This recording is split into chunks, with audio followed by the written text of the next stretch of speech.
Audio Jungle.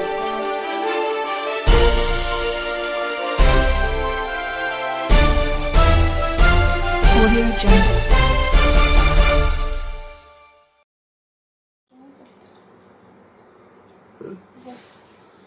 फिर वो cover हो रहा है। Hello, Nobody will say anything. You have to start talking.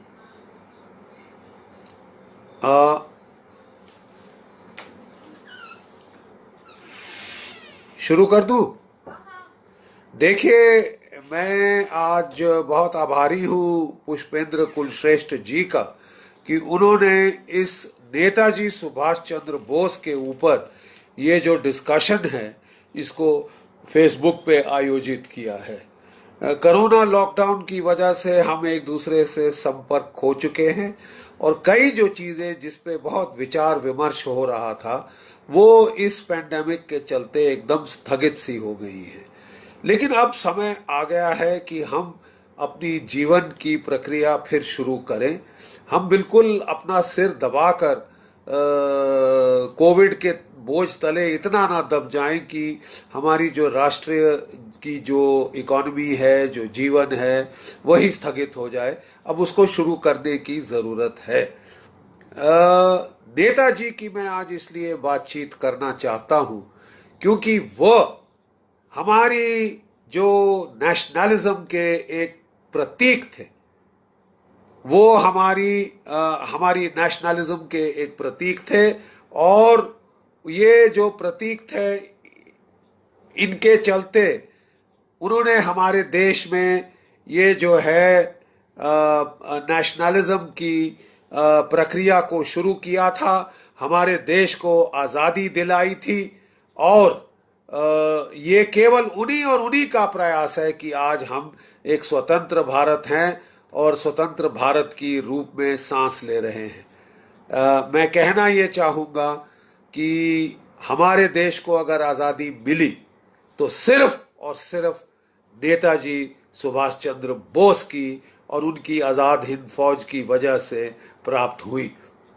जो quit India movement Mahatma Gandhi ji ने 1942 में शुरू की थी, बड़े अफसोस के साथ कहना पड़ता है कि अंग्रेजों ने अत्यधिक फोर्स लगाकर उसे कुचल दिया था, बिल्कुल कुचल दिया था। सारे कांग्रेस के नेता जेल में डाल दिए थे और इसके चलते पूर्ण रूप से इस देश में जो है इंडिपेंडेंस मूवमेंट का खात्मा हो चुका था। तो फिर अंग्रेज 1945 में द्वितीय महायुद्ध को जीतकर एकदम भागे क्यों? ये सवाल जो है वेस्ट बंगाल के गवर्नर जो होते थे 1956 में, जब लॉर्ड क्लेमेंट एटली उस समय के प्रधानमंत्री इंग्लैंड के वहां आए तो उन्होंने उनसे किया था और उन्होंने उसका दो टूक जवाब दिया था कि ये केवल और केवल नेताजी सुभाष चंद्र बोस और आईएनए की वजह से हुआ, क्योंकि जो वफादारी थी 25 लाख भारतीय सिपाहियों की राज के प्रति, वो तो बिल्कुल झिझोड़ कर रख दी थी नेताजी ने और उनकी आईएनए ने। और हमारे पास केवल 40,000 गोरे सिपाही थे। वो थके हुए थे 5 साल की जंग के बाद और वो घर जाना चाहते थे। हम किसी हालत में नहीं थे कि अगर इन सेनाओं ने विद्रोह किया होता, भारत की सेनाओं ने, तो हम वहां 2 दिन नहीं टिक जाते। और इतने घबराए हुए थे अंग्रेज कि उन्होंने कंटिजेंसी प्लान्स बनाए थे। किस तरह अंग्रेज अफसरों, उनकी फैमिलीज, उनके सिपाहियों को भारत से जल्द निकाल के ले जाया जाएगा, समुद्र के मार्ग से, हवाई जहाजों के मार्ग से, और किस तरह वो सारे देश को खाली करते हुए लड़ते लड़ते जो एयरपोर्ट्स हैं, जो बंदरगाहें हैं, वहां पे इकट्ठे होंगे। यानी इतना डर फैल गया था सुभाष चंद्र बोस का और नेताजी का। अफसोस की बात यह है कि 60,000 की आजाद हिंद फौज थी, 26,000 इम्फाल कोहिमा की लड़ाई में लड़ते लड़ते शहीद हुए थे और आज जो है वहां पे जो 26,000 जो शहीद हुए, एक पत्थर नहीं है पूरे भारतवर्ष में जहां पे उनका नाम भी लिखा हो। क्योंकि साहब दुख की बात यह है कि आजादी आपको दिलाई सुभाष चंद्र बोस और आजाद हिंद फौज ने। लेकिन राज जो मिला, वो ट्रांसफर ऑफ पावर जो हुआ, वो आजाद हिंद फौज को नहीं हुआ, वो नेताजी को नहीं हुआ, वो अंग्रेजों ने अपने चुनिंदा प्रधानमंत्री सिलेक्ट किए, अपॉइंट करवाए। हालांकि जो कि कांग्रेस वर्किंग कमेटी थी वो सरदार पटेल को प्रधानमंत्री बनाना चाहती थी। ये अंग्रेजों ने महात्मा गांधी पे जोर डाला और महात्मा गांधी के जोर के मारे नेहरू को, जिसको केवल 2 वोट मिले थे, एक अपना और एक दूसरा, उनको जो है प्रधानमंत्री थोपा गया भारत के ऊपर। और इस कोलैबोरेटर प्रधानमंत्री का पहला कार्य यह था कि अंग्रेज लॉर्ड लुई माउंटबेटन को आजाद भारत का पहला गवर्नर जनरल बनाया गया। मुझे बताइए कि पाकिस्तान भी तभी आजाद हुआ था, एक दिन पहले। उसका पहला गवर्नर जनरल एक पाकिस्तानी था, मोहम्मद अली जिन्ना। तो क्या पूरे भारतवर्ष में एक ऐसा हिंदुस्तानी नहीं था जो कि भारत का गवर्नर जनरल बन सकता था? एक अंग्रेज को ही हमने चुना। 200-250 साल की गुलामी के बाद जब आजादी मिली तो आपने जबरदस्ती एक अंग्रेज को यहीं पे कायम रखा कि साहब आप कहां जा रहे हैं, आप हमारा मार्गदर्शन करिए। और लॉर्ड माउंटबेटन ने खूब मार्गदर्शन किया। पहला आदेश जो उसने दिया कि आजाद हिंद फौज का एक भी अफसर, जेसीओ, सिपाही वापस भारतीय सेना में नहीं लिया जाएगा, इन्हें गद्दार करार किया जाएगा, क्योंकि इन्होंने अंग्रेजों के खिलाफ बगावत करी। और अंग्रेजों के खिलाफ जो बगावत करी साहब, तो ये भारतवर्ष के भी बगावत, मतलब ये भारतवर्ष के भी गद्दार माने जाएंगे। हद है साहब। जो एक फौज जो लड़ी आपकी आजादी के लिए, आपने उसको गद्दार करार किया। मतलब आप क्या थे? नाम की अंग्रेजों का मुखौटा। और साहब असली में हमारी सरकार कई सालों तक लंदन से चलती रही। हमारी इंटेलिजेंस ब्यूरो, हमारी ब्यूरोक्रेसी कितने साल, 1968 के बाद तक भी ये MI5 में नेताजी के बारे में, नेताजी के रिश्तेदारों के बारे में रिपोर्ट दे रहे थे लंदन की MI5 को। तो क्या भारत आजाद हुआ था या नहीं? क्या भारत आजाद हुआ था या नहीं?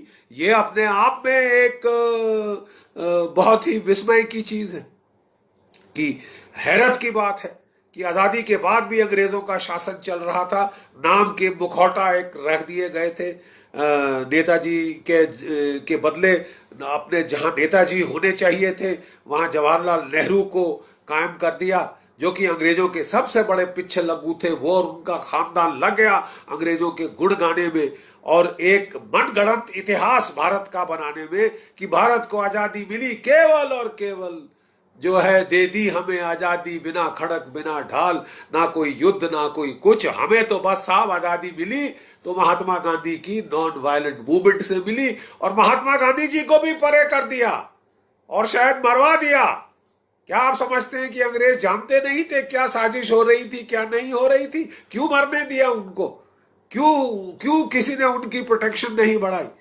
उनको, उनकी हत्या हुई और नेहरू तो अब पूर्ण रूप से भारतवर्ष के जो है राजा बन गए, अनक्राउंड किंग ऑफ इंडिया। क्योंकि महात्मा गांधी को भी उन्होंने परे टिका दिया था, क्योंकि महात्मा गांधी ने अंग्रेजों के खिलाफ कम से कम 1942 की क्विट इंडिया मूवमेंट तो चालू करी थी, जिसको नेहरू ने अपोज किया था और पूरी कांग्रेस वर्किंग कमेटी ने अपोज किया था। उस वक्त सब अंग्रेजों के पीछे लगू थे कि साहब हमको इनकी मदद करनी चाहिए। अरे साहब वर्ल्ड वॉर 1 में भी हमने उनकी मदद की थी इस उम्मीद में कि हमको जो है, हमको आजादी दे दी जाएगी या सेल्फ रूल दे दिया जाएगा या होम रूल दे दिया जाएगा। क्या मिला साहब? 2018 में लड़ाई खत्म हुई, 2019 में साहब हमारे यहां जलियांवाला बाग का कांड हुआ, उस जगह जहां से मैक्सिमम सिपाही पंजाब से ब्रिटिश इंडियन आर्मी में गए थे। तो साहब देखिए बात ऐसी है, आजादी किसी ने दिलाई, मलाई किसी को मिली, राज किसी को दिया गया और ऐसे पिच्छल लग्गुओं को, ऐसे चाटुखोरों को, जो कि अंग्रेजों की जो विरासत है उसे उन्होंने बड़े संभाल के कायम रखा है। तो साहब आप पूछेंगे आज आप ये गड़े मुर्दे क्यों उखाड़ रहे हैं? इतने वर्षों के बाद 73 वर्ष हो गए साहब, आप आज गड़े मुर्दे क्यों उखाड़ रहे हैं? इसलिए उखाड़ रहे हैं साहब कि जो देश वेयर यू आर गोइंग, आप किधर जा रहे हैं, बहुत हद तक डिपेंड करता है, मुनस्सर रहता है। अब आ कहां से रहे, आप आजाद कैसे हुए, आपका नेशन स्टेट का फॉर्मेशन कैसे हुआ? अगर आप मनगढ़ंत कहानियों के आधार पर नेशन स्टेट की फॉर्मेशन बनाएं, जैसे कि नेहरू करने की कोशिश कर रहे थे, और वो कह रहे थे कि भारतवर्ष जो है सॉफ्ट पावर की बुनियाद पे, अहिंसा सत्याग्रह की बुनियाद पे आजाद हुआ, हमें फौज की, हार्ड पावर की कोई जरूरत नहीं है, हम तो बौद्ध हैं, हमको जो है हार्ड पावर की कोई जरूरत ही नहीं है, कुछ है भी नहीं, और इसलिए हम लोग जो है, हमको फौज नहीं चाहिए। जब जो पहला कमांडर इन चीफ था ब्रिटिश इंडियन आर्मी का, जनरल सर रॉय बुचर, वो नेहरू के पास टोपी डाल के केन लगा के गया कि साहब मैं प्लान्स प्रेजेंट करूंगा आपको भारतवर्ष की आर्मी की एक्सपेंशन के लिए, मॉडर्नाइजेशन के लिए। उन्होंने बोला general we don't need an army, हमें फौज की जरूरत ही नहीं है साहब। बेटा ये रिपब्लिक टीवी का फोन आ रहा है, कैसे लोगे? हमें फौज की जरूरत ही नहीं है साहब, हमको तो केवल पुलिस चाहिए। और इस तरह उन्होंने फौज की ताकत को बढ़ाने से साफ इनकार कर दिया, फौज को हथियार देने से साफ इनकार कर दिया, फौज के अफसरों के पीछे पड़े, जो भी काबिल अफसर थे उनको दरकिनार किया, साइड पे किया, फौज का मनोबल तोड़ा, और यहां तक कि 1962 में हमको इसका खमियाजा भुगतना पड़ा, जबकि चीन ने हमारी फौजों की बुरी तरह से पिटाई करी। वहां पे 1962 में हिमालय के फ्रंट के ऊपर पूरी दुनिया में हमारी जगहसाई हुई सर, पूरी दुनिया में हमारी जगहसाई कराई नेहरू जी के मारे। वो तो 2 साल में चल बसे, उनका तो दिल ही टूट गया इस हार से। और उसके बाद हमको बड़ी जल्दी अपनी फौज को एक्सपैंड करना पड़ा, मॉडर्नाइज करना पड़ा, दुगना तिगना, अब 4 गुना है उस साइज के जो कि इन्होंने रखा था वहां पे। तो साहब ये जो नुकसान है हमारे देश का, ये जो सो कॉल्ड नेहरू गांधीवाद है, वंशवाद है, इसने किया। अगर सही मानों में आपको आजादी मिली तो वो मिली केवल और केवल नेताजी और आजाद हिंद फौज के जो बलिदान थे उसकी वजह से। प्रॉब्लम यह है कि नेताजी एक ऐसे इंसान थे जिन्होंने कभी हार नहीं मानी। वो पहले जर्मनी गए थे, वहां जर्मन में उन्होंने भारतीय जो प्रिजनर्स ऑफ वॉर थे उनसे एक ब्रिगेड बनाई थी, इंडस्ट्रियल लीजन, उससे वो आजाद कराना चाहते थे। जब जर्मनी रूस से हारने लगा और वो रास्ता बंद हो गया तो उन्होंने हिम्मत नहीं हारी, उन्होंने हाथ जोड़े हिटलर के सामने कि भाई आप मेरे को जापान भेज दें, यहां मेरा कुछ नहीं होना, भारत का कुछ नहीं होना। उन्होंने जो है एक सबमरीन में बैठ के वो पूरा साउथ अफ्रीका के बाहर घूम के मडागास्कर आए, जहां एक जापानी सबमरीन आई उनको ले गई थी। इस तरह वो जापान पहुंचे, आजाद हिंद फौज खड़ी करी और भारतवर्ष पे हमला किया, इम्फाल कोहिमा की लड़ाइयों में शरीक हुए। और अफसोस कि तब तक लड़ाई का पासा पलट चुका था, हालांकि वो लड़ाई हार गए, वो आजादी की जंग जीत गए। उस वक्त भी उन्होंने हार नहीं मानी थी। उन्होंने जापानियों से रिक्वेस्ट किया कि वो रूस जाना चाहते, और जो कांपेताई थी, जो जापान की इंटेलिजेंस एजेंसी थी, उसने एक डिसेप्शन, आंख में धूल झोंकने का प्लान बनाया अंग्रेजों की कि जो नेताजी का जहाज है वो दुर्घटनाग्रस्त हो गया है, नेताजी शहीद हो चुके हैं। और इस कवर के नीचे नेताजी जहाज में बैठ के मांचूरिया पहुंच गए। मांचूरिया में उनके साथ उतरे थे लेफ्टिनेंट जनरल शेदेई, जापान की फौज के एक रूसी रशियन स्पीकिंग ऑफिसर। ये दोनों जाके जो है रूसी फौजों के सामने गए और वहां उनके साथ मिल गए। विक्टर उत्रेक जो था ओबाकुमाव, वो स्मर्श इंटेलिजेंस एजेंसी रूस की, उसका हेड था, और एक कर्नल उत्रेखिन था। ये दोनों मिले नेताजी को और वहां से उनको साइबेरिया में ओम्स्क नाम का शहर है वहां ले गए। वहां पे भारत की दूतावास थी उस वक्त, आजाद हिंद सरकार की, वहां दूतावास में वो गए और उन्होंने अगस्त के से 45 से लेकर जबकि कहते हैं कि वो शहीद हो गए। उन्होंने 3 बार ब्रॉडकास्ट किया रेडियो के 31 मीटर बैंड पे। पहला ब्रॉडकास्ट दिसंबर 1945 में हुआ, दूसरा 1 जनवरी 1946 को हुआ और तीसरा और आखिरी ब्रॉडकास्ट 18 फरवरी 1946 को हुआ।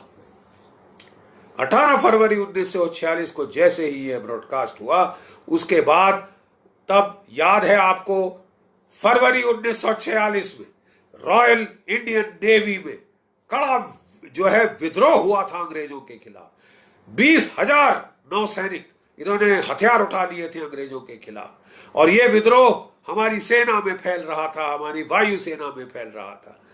तो इसके चलते ये जो है इसके चलते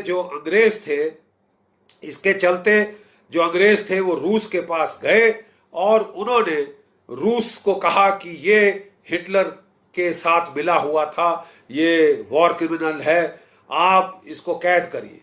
और स्टालिन क्योंकि तब तक उनका संधि थी, रिश्ते थे अंग्रेजों के साथ, उन्होंने एकदम उनको जो है कैद में डाल दिया, कारावास में डाल दिया, Siberian prisoner of war camp में डाल दिया, जहां जापान और जर्मनी के टॉप जनरल्स थे, वहां उनको डाल दिया गया, इनकार्सरेट कर दिया गया।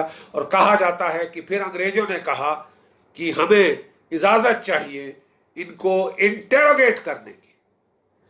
सब दुनिया में ये जो डिसेप्शन प्लान था उसका पूरा फायदा उठाकर ये कांड फैलाया गया कि नेताजी तो मारे गए, नेताजी तो मारे गए, जबकि वो जिंदा थे और नेहरू को भी पता था वो जिंदा थे। स्टालिन ने नेहरू को बता दिया था कि वो जिंदा है, लेकिन उनको वापस लेना तो दरकरार। उसने रिंग किया था क्लेमेंट एटली को कि योर वॉर क्रिमिनल, कि ये आपका वॉर क्रिमिनल रूस में पहुंच गया, आप प्लीज एक्शन लीजिए। आप सुन रहे हैं, ये नेहरू ने बताया क्लेमेंट एटली को कि आप एक्शन लीजिए, जबकि उसने अपील की थी स्टालिन के थ्रू कि भाई मेरे को हिंदुस्तान आजाद हो गया, उसमें बुला लो। अरे साहब, वहां टॉर्चर करके मारे गए नेताजी, टॉर्चर करके मारे गए नेताजी। क्यों? क्योंकि एक गद्दी बड़ी प्यारी थी। वो जानते थे नेहरू जी कि अगर नेताजी सुभाष चंद्र बोस वापस आ गए, वो एक दिन प्राइम मिनिस्टर नहीं रह सकेंगे भारतवर्ष के। इसलिए उनको मरवाने में, उनको कैद कराने में, उनको टॉर्चर कराने में पूरा सहयोग दिया आजाद भारत की सरकार ने। और तभी वो छुपा रही है आज, और आप और मैं उतने ही गिल्टी हैं, हम लोग भी गिल्टी हैं इस चीज के कि साहब आपको जो है, आपने जिस इंसान ने आपको आजादी दिलाई, आपको आजाद किया, आप उसके टॉर्चर में, उसको मरवाने में हम सब ने अपनी चुप्पी से सहयोग दिया, इस सरकार का सहयोग दिया।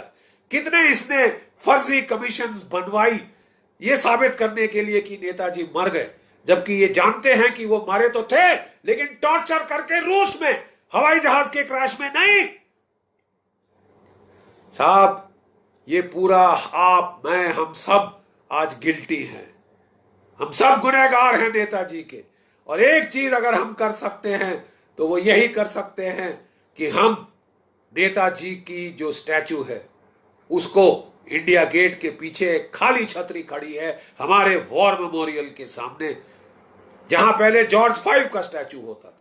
मेरी हाथ जोड़कर प्रधानमंत्री जी से अपील है, मोदी जी से अपील है कि उस रिक्त स्थान को भरे, राजपथ पे नेताजी का स्टैचू लगाएं, नेताजी की मूर्ति शान से लगाएं वॉर मेमोरियल के सामने, ताकि उसको कम से कम एक अंतिम रेस्टिंग प्लेस तो मिले, एक अंतिम रेस्टिंग प्लेस तो मिले। यह सबसे बड़ा मेमोरियल होगा नेताजी और आईएनए के लिए। दूसरी, मेरी प्रधानमंत्री जी से हाथ जोड़कर विनती है, प्लीज कृपया आप जो जस्टिस मुखर्जी कमीशन थी, 2 हमारे प्रधानमंत्री जो पहले एनडीए के प्रधानमंत्री थे, वाजपेयी जी, उन्होंने आदेश दिए थे, और कांग्रेस की सरकार ने जब वो रिपोर्ट आई तो उसको बगैर पढ़े कचड़े के डब्बे में डाल दिया था। वो रिपोर्ट आप प्लीज पार्लियामेंट के सामने लाएं, कम से कम इतनी इज्जत तो हम प्रधानमंत्री वाजपेयी जी को दे एक दूसरी एनडीए के गठन में, दूसरी एनडीए की सरकार में, कि वो जो रिपोर्ट थी, जो कि एकमात्र चीफ जस्टिस थे, एकमात्र रिपोर्ट थी, कमीशन ऑफ इंक्वायरी थी, जो ताइवान गई थी मौके पे चेक करने, और उसको पता चला था कि वहां कोई एयर क्रैश, वो 3 महीने आगे पीछे नहीं हुआ साहब, कोई रिकॉर्ड नहीं है, ये सब फर्जी फरेब है। और ये एक्चुअली जापान की उस समय की सरकार ने इसलिए किया था कि नेताजी रूस जा सके। रूस वो पहुंच गए थे, लेकिन वहां वो गद्दारी का शिकार हुए, वहां वो गद्दारी का शिकार हुए। अंग्रेजों ने स्टालिन के ऊपर काफी जोर डाला और उनको मरवाने में वो कामयाब हुए। ये लाछन है आप पे और हमारे पे।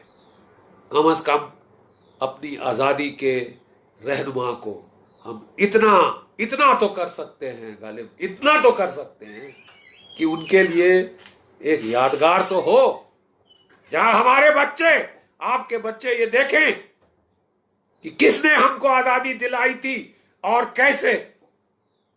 बेटा, can be rig up Republic?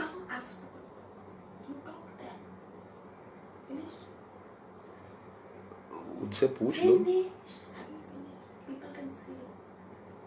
मतलब वो तो चले ही जा रहा है। हाँ, तो you finish, when you finish, I'll cut it. मैं सिर्फ यही कहना चाहता हूं आखिर में कि हमारे देश के ऊपर एक बहुत बड़ा लाछन है। जिस एक नेक इंसान ने अपनी पूरा जीवन न्यौछावर कर दिया भारत की आजादी के लिए, और जो आखिरकार सफल हुआ अंग्रेजों पे इतना दबाव डालने में कि वो उल्टे पांव भागे यहां से। वर्ल्ड वॉर 2 को जीतने के बाद वर्ल्ड वॉर 1 की तरह वो जलियांवाला बाग नहीं कर सके। अपने वो बोले हैं उल्टे बांस बरेली को, वो लंदन भागे 1-1.5 साल के अंदर। 45 में जंग जीती, अगस्त 47 में उनको सब कुछ छोड़ छाड़ के जो है इंग्लैंड अपना बोरिया बिस्तर बांध के वापस जाना पड़ा नेताजी की वजह से। लेकिन जाते जाते वो आखिरी तमाचा मार के गए भारतीयों के मुंह में। एक चाटुखोरों की सरकार वो यहां छोड़ गए, चाटुखोरों की सरकार, कोलैबोरेटर्स की सरकार, जिसने कोई 20-30 साल तो पहले तो कॉमनवेल्थ में अपने आप को घुसेड़ा कि हम महारानी के सबसे बड़े गुलाम, चमचे, और फिर उन्होंने हमारा इतिहास तोड़ा मरोड़ा कि हम तो आर्य बाहर से आए हैं, जैसे अंग्रेज बाहर से आए थे, हम तो यहाँ के है ही नहीं। हमारी आजादी की संग्राम पूरी शांतिपूर्ण थी, हमें आजादी बिना खड़क, बिना ढाल मिली थी, बिना लड़े मिली थी, बगैर खून का कतरा बहाए। वो कायरता थी, ब्लडी कॉवर्डिस। और ये अपनी अपनी अपनी बुज़दिली छुपाने के लिए इन लोगों ने, अपनी बुज़दिली छुपाने के लिए जिन लोगों ने असली में अपने प्राणों का त्याग किया था, उनके नाम मिटा दिए साहब। ये पूरे बड़े भारतवर्ष में आप एक पत्थर दिखा सकते हैं जहां पे वो 26,000 सिपाहियों के नाम हैं, जिनकी कुर्बानी से आज आप आजाद हैं। बहुत बहुत धन्यवाद।